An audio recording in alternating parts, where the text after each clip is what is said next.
Hello, this is Grant Hughes of Grant Hughes Investigates on YouTube.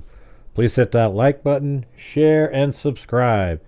Today's video is incorporating some of the clips that were on the Dateline episode on May 9th, 2025, where it had new surveillance footage. And I think you can really absolutely see the picture now. As I've explained, the 1112 King Road camera is going to have the Elantra pulling in and leaving every single time. Now, what was missing from the special was the DoorDash delivery, because that will be on that camera as well. All right, so let's take a look at, I'm only going to be doing loop number 1 and 2. It was taking so long to edit. So this is loop 1 and 2, and then I'll do 3 and 4, which is pretty complex, using the new footage soon, and you'll see how incredibly well synced up everything is. Some of the pro burgers out there would always say, how do you know that's the same car that was driving around behind the back? How do we know? How do we know? Because common sense and logic. That's how you know, okay? So the white Elantra pulling in that's filmed on the 111, I guess people want to call it 1112 camera, you can see it actually pull back behind 500 Queen Road, and that is the Linda Lane 1330 camera. So if we're looking at a map, it's right back here. So the vehicle comes in like this. You'll see it on the camera. Comes around like this, and then goes back behind 500 Queen Road, and then comes around, and the headlights hit this building over here as it comes around, and then it parks.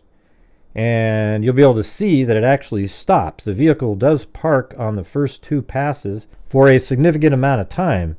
In fact, on the first pass, it stops for around a minute, and we'll calculate that as we're watching it. All right, so let's take a look at the video right now. Here we go. This is on King Road, and there's the new surveillance footage. There it comes down the King Road, and then turns left onto Queen. And the script, the text that I have on the screen is from recent documents that were out there. So this would be from the inside the Elantras going behind 500 Queen Road.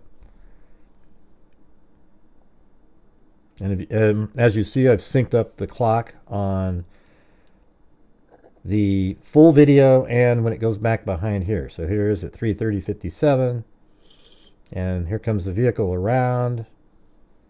And then I'm just kind of showing you what it would have looked like from inside the vehicle. Then it goes back behind 500 Queen Road. Just like this. And then right around 3:31:18, the headlights hit 1127, the building I showed you a minute ago. Now that is 1122 King Road, the house where Madison Mogan, Kaylee Gonzalez, Ethan Chapin, and Xander Kernodle were all killed. And you can actually see in the Madison Mogan's room directly in front of us there. It's right, there's a balcony right here, and her room's right there. They just have it boarded up at this time, so you can't see the glass or anything like that. But look how long the vehicle was parked here. I guess if we go back, let's go back and see when it stopped and then start counting. So at 3:31:24. And I would imagine right now he's looking and watching, and he's still seeing that there's some light moving around. Perhaps he's seeing cell phone light move around inside there because I don't know if Madison and Kaylee were still using their phone, maybe looking at videos. They may have fallen asleep pretty much after they called Kaylee's boyfriend, Jack. So that would be closer to 3 o'clock. So here we are at 3:31:57. So it was 24 when the vehicle stopped. So look how long it would have stopped watching, waiting, and observing back here.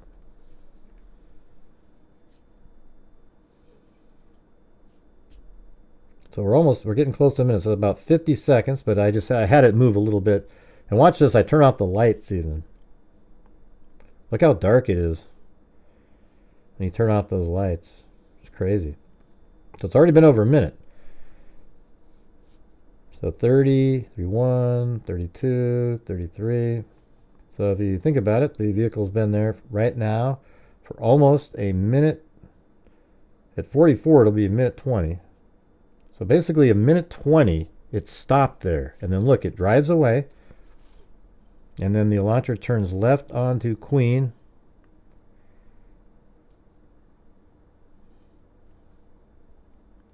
And then right around in this point in time, it's actually filmed at 3:33:01 as it turns the corner. And then I pick it up with my video where I was inside the vehicle driving when I went out there in 2023 in December. And here it is turning on Taylor Avenue, heading up this direction. And I don't do all of this. I'm mainly focusing inside the complex, but back behind here I'll add in there. So right when it's about to turn left, that's when 1112 camera can see behind 1119 the vehicle driving on Willanta Drive. So let me just show you that on the map. So when the vehicle is driving just before it starts turning to the left, right here, this building 1112, so 1112 King Road right here, has a surveillance camera. And in the background, back here, you can see the Elantra driving this direction. So back to the video. And then I just go back to the surveillance camera and I speed it up 1,000 times. So this is really fast back here. 335. It's going to be 336 in a second. And then we'll pick up the next pass when it comes back into the complex. So it's coming up here real soon. And then I slow it back down again right now. So 332, 34, 35, and then here's the vehicle coming back into the area, turning left onto Queen Road right here. First it was on King. Drives back here. And you can pause the video if you want and read the statements that are said in each of those clips that are taken from the newly released documents on the timeline of the Elantra. So here it comes around the corner, 339, I think 05. It kind of comes around right here, and then here it is being picked up on camera, 339, 12, 13, 14. And here it comes back around.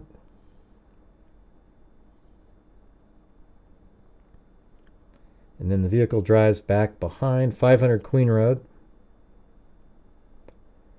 And again, the headlights will hit the upper part of 1127 briefly, they say, as it turns right in this area and probably is about to park. Now this time the vehicle parks. Let's count this one. It's taking a little bit longer to park, but let's just say it parked right now at 50. Let's just say 54. I mean, I was kind of trickling forward. So 54. So it did stop back here as well, but not for as much time at all. So I would say it's only stopped for about 20 seconds or so. I took too long to park. I was just kind of trickling forward. And then as it leaves, the vehicle is again spotted on 1112 King Road camera at 3:40 and 24 seconds. And the vehicle turns right, as you can see from the special. And then I pick it up from inside the vehicle, driving north on King, and we'll turn west onto Taylor Avenue. And then it becomes Willanta Drive, like right around in this area right here. Right at that sign right there. It becomes Willanta Drive. And then it drives back here. And then again, just before it turns left at 3:41:01, it's picked up on the surveillance camera at 1112 King Road behind 1119 King Road. So to explain to you guys where the camera is, it's right there on 1112 King Road. And this building right here is 1119 King Road, and it's mentioned in the documents. And right when the vehicle's driving by, right here, see, I can move and I can still see it. So the lights from back here. Sorry, I got my actual voice going in the video there. And then right now it loses contact with 1119. But all these other spots over here, you can see. See right there, there's 1122 King Road. That's the house where all the victims were killed. And then as you keep moving around a little bit more right here, you can see right there, there is 1112 King Road. And this is the location where the vehicle was picked up while it was driving on Walanta Drive, heading out of the area. And then up here, if you take a look at this, when a vehicle would come in, it would go around like this, and then around, and then park here. It parked for like a minute, 20 we saw, and then about 20 seconds, and then it parks for around 20 seconds again on the third pass. And then on the fourth one, it stops for 13 minutes where the homicides took place. So each one of the first three passes were just dry runs. And so he went around and he parked, and then when he left, he took off. But on the fourth pass, it actually has like pass A and B, because the vehicle comes in and it does a 3-point turn here, and then it also does a 3-point turn here, not a U-turn. The original probable cause document said that the vehicle did a 3-point turn there, but then in more recent documents it says it did a U-turn there, which is incorrect. It actually did a 3-point turn back here and back here. And as you'll see in the next video after this, that the Elantra is driving away at an extreme rate of speed when it's exiting at 4:20 and 47 seconds. What we're going to do now is play the video without me talking. See if you can observe anything. Leave comments in the comments section. Let me know what you think. Tonight on the show, we're going to go over all the updates in the case based on the special on Dateline that we watched last night. Hopefully most of us got to watch it. Have some notes and so forth ready to go so we can talk about all the elements. There might be things that I might not have thought were interesting that you guys do. All right, so we're going to play that video right now.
All right, everybody. Thank you all very much for watching. Leave a comment in the comment section. Let me know what you think. I'll be putting out part 2 of this video soon. And don't forget to come on to the show tonight and discuss the special from Dateline. So we'll see you there later this evening. And until next time, everybody, be safe out there.